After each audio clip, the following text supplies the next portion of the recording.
I'm Elizabeth at A Literary Princess. If you are new here, welcome.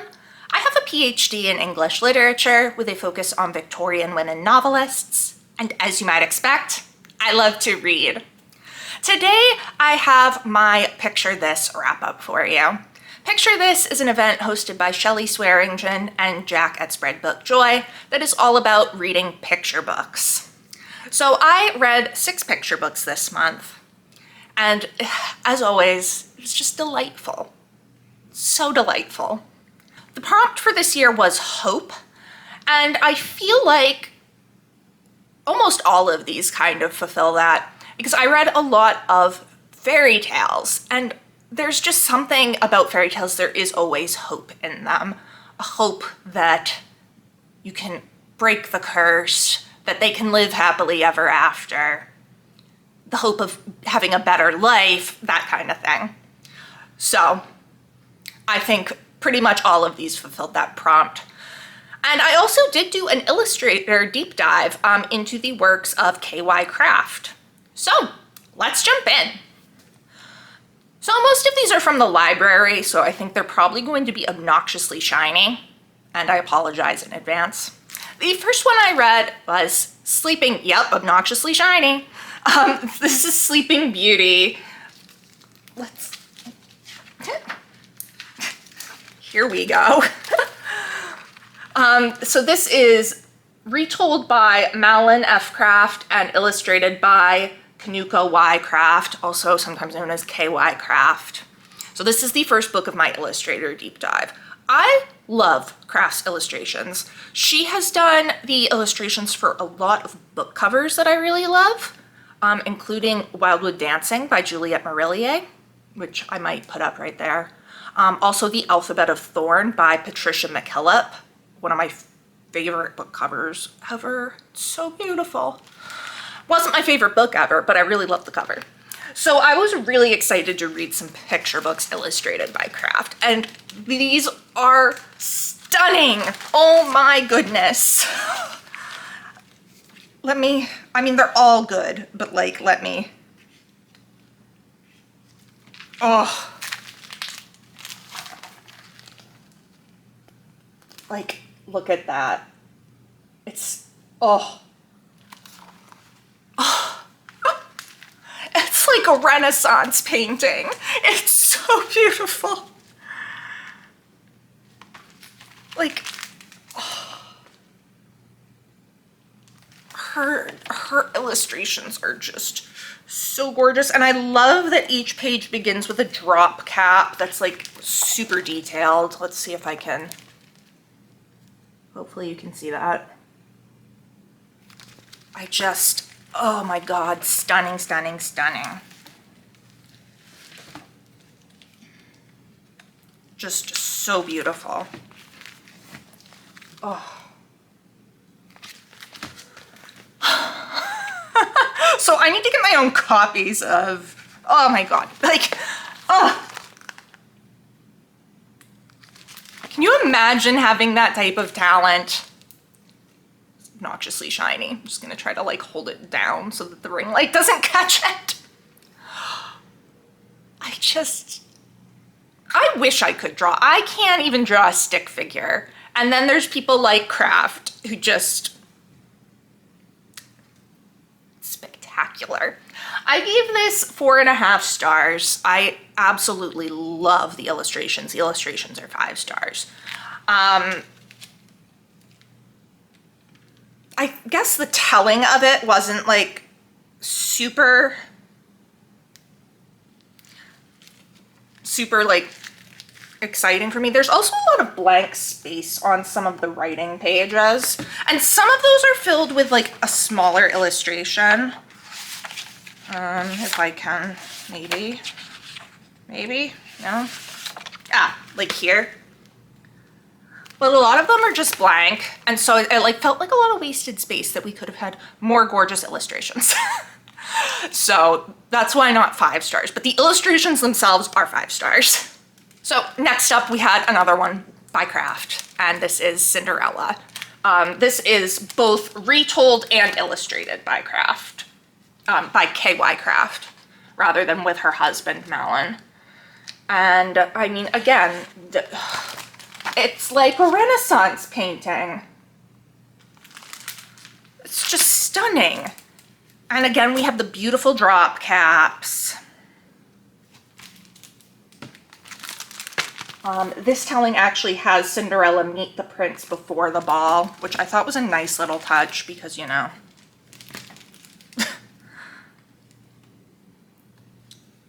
There is less blank space on the pages of these ones, I feel like. Oh, look at this. The fairy godmother transforming everything. Oh.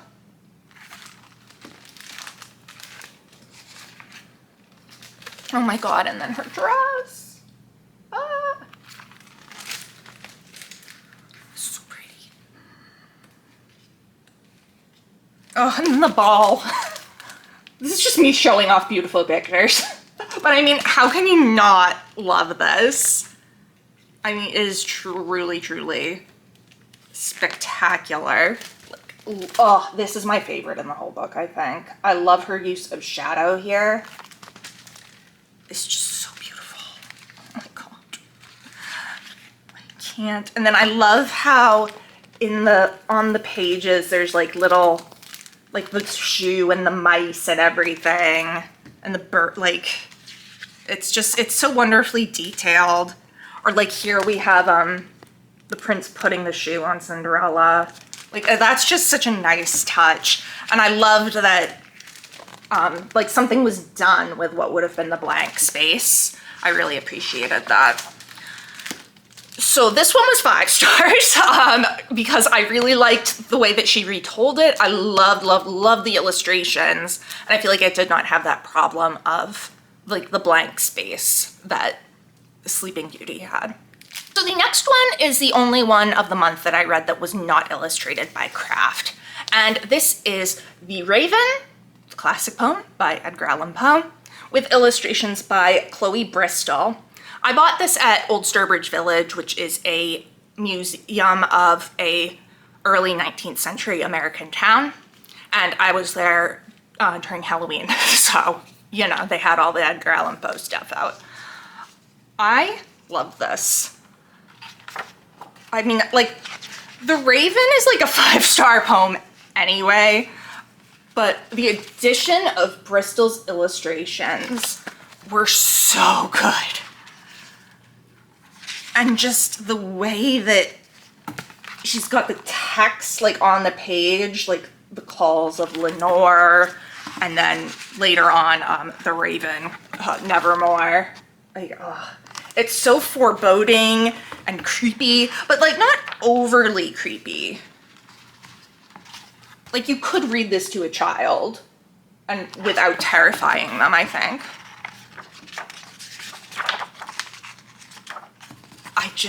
She like really just captured the dread of the poem and the anxiety and how upset and just the feeling of being in that room with this raven, Nevermore. I just loved this. I thought it was so good.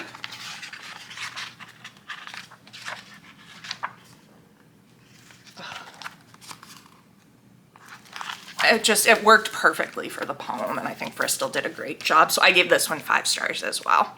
Oh, I lied. There's actually one more that I read that was not illustrated by Craft, but it is another fairy tale, and it was illustrated by another of my absolute favorite illustrators. This is Rapunzel, retold by Barbara Rogowski, and illustrated by Trina Shard-Hyman, who I adore. So yeah, these are gorgeous. Hyman has a very different style than Craft. It's like much more kind of like folksy, like, I don't know. Like instead of the Renaissance painting, it's more like, I don't know. I don't even know how to describe it. Like, it just feels more like one with nature, I guess, if that makes any sense. And I love the way that Hyman uses the whole page, like with the borders and the, it's just so gorgeous, and like breaking things into different panels. And I love her art style, like, can be quite dark sometimes. My favorite by her is her version of Snow White, but like she really captures that kind of spooky, eerie feeling of the Grimm's fairy tales that are like not all sugar and spice and sparkles and everything. Let me get a good one of Rapunzel herself.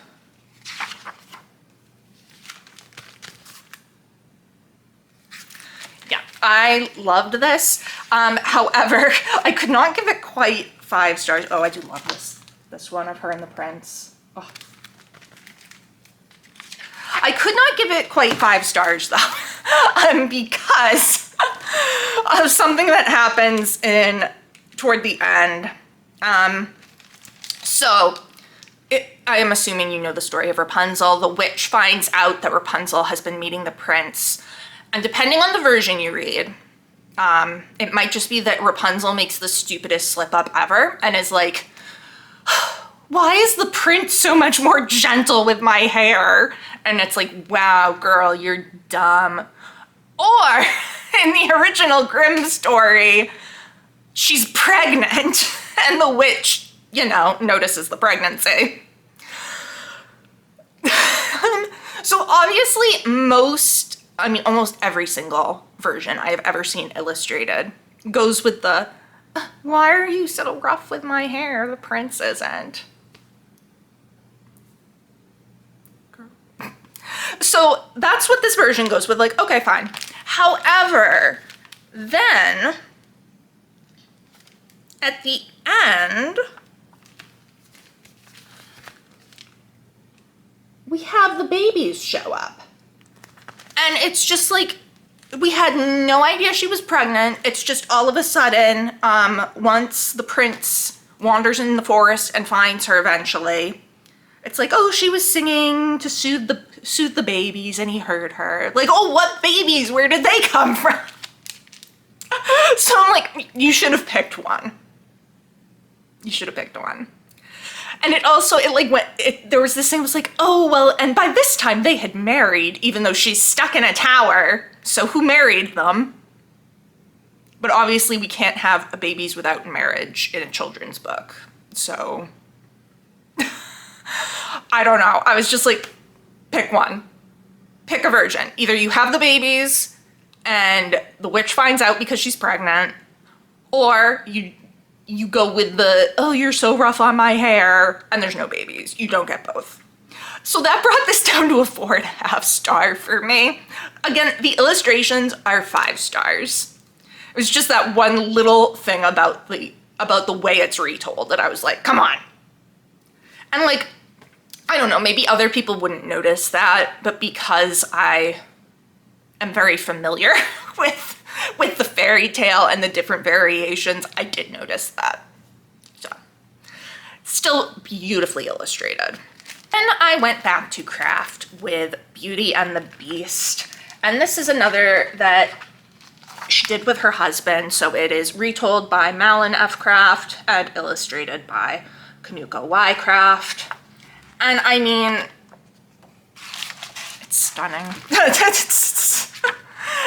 It's absolutely stunning as usual.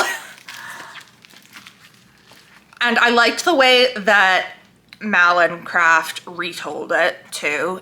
He's mainly using the, hold on, the Jean-Marie Le Prince de Beaumont version, which is a shorter version than the original one by Gabrielle, some other long French name. And this is kind of the one that you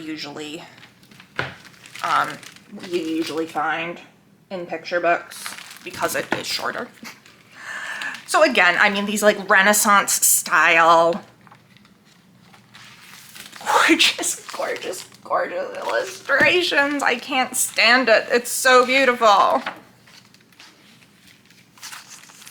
Oh, like, look at her dress. I want all of these dresses, by the way, like all of them. Oh.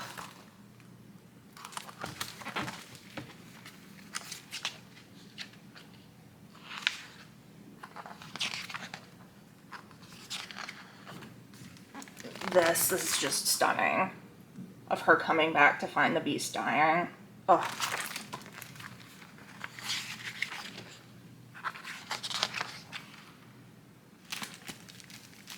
So yeah, again, another absolutely beautifully illustrated version. This was also a 4.5 stars, again, because some of the space just wasn't utilized as well as it could have been. Like, why didn't we have more illustrations there? Or here? And like most of the pages in this one, I will say, like the text is taking up most of the page. But there were just those few pages that I was like, why couldn't we, oh, look at this one. Why couldn't we better utilize the space on the page? Like, that's so much blank space, you know? And I'm like, I want more pretty pictures. So that's just my opinion, but it is still an absolutely beautiful version, of course, because it's craft. And then the final book that I read is The 12 Dancing Princesses, retold by Mariana Mayer and illustrated by KY Craft. These library copies are so delicate sometimes.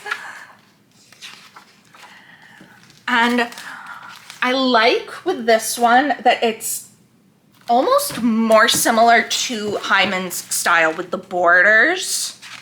And I think that's a really lovely use of the page, but then we still have like the kind of more Renaissance-y illustration style that Craft is known for. And I also really like Mayer's retelling of this. Like it's based on original versions, obviously, but, or original versions. It's based on some of the different variations, but she does add like her own stuff to it. Just beautiful, beautiful, beautiful, beautiful.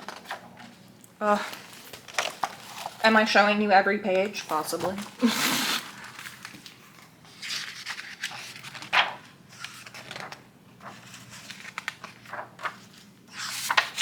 I also like it's not always the same setup on every page of like illustration here and then text here. We've got some pages where it's more text, but we still have the illustrations in kind of the border areas.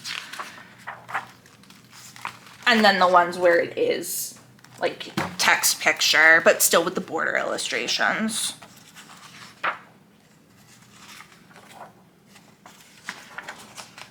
I will say there are none of those gorgeous full spreads as in her other ones, but that's okay, I guess. It's so stunning. So I gave this one 5 stars. Again, I really loved the way that Mayer retold it, and then Craft's illustrations are just, mwah. And the space on the page was used really well. And also 12 Dancing Princesses is my favorite fairy tale. So, am I biased? Probably. But still. It was a really gorgeous version. So that is what I read for Picture This. And KY Craft is like officially tied with Trina Shart-Hyman for my favorite illustrator, I think, because they're very different, but they're both so good and they really just work so perfectly for the fairy tales that they're telling. I love them. So thank you very much to Shelley and Jack for hosting this event. It is a delight every year. I love just getting to be like, all right, it's Picture This. I'm gonna get some picture books and sit down and read them in a weekend or over 2 weekends. It's always so lovely. So let me know down in the comments, have you read any of these picture books? What did you think of them? What books did you read for Picture This? Who are some of your favorite illustrators? If you enjoyed this video, please don't forget to give it a thumbs up and subscribe to see more of my bookish content. It has been great chatting with you. I will see you soon. Bye.